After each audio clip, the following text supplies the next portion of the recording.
Hundreds of protesters gathered near an asylum hotel after a migrant in his 20s was arrested on suspicion of assault. Now, The Sun reports that 6 demonstrators were arrested during the protest outside the Britannia Hotel.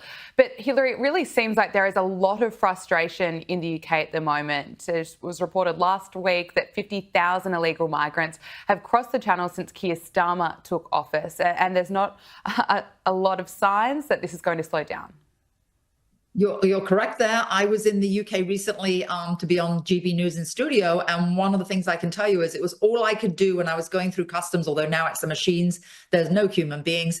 I literally wanted to say, while I'm here, where's my free 4-star hotel, free meals, and could I have a new cell phone like the ones they're given, please? And some pounds, that would be really lovely. No, it's a sin that the British taxpayer is paying for this. And I can tell you what's getting even worse is now the government has seen all these protests outside these migrant hotels, and they're 4-star hotels, Gabriella, and they have gaming sets and televisions and game rooms.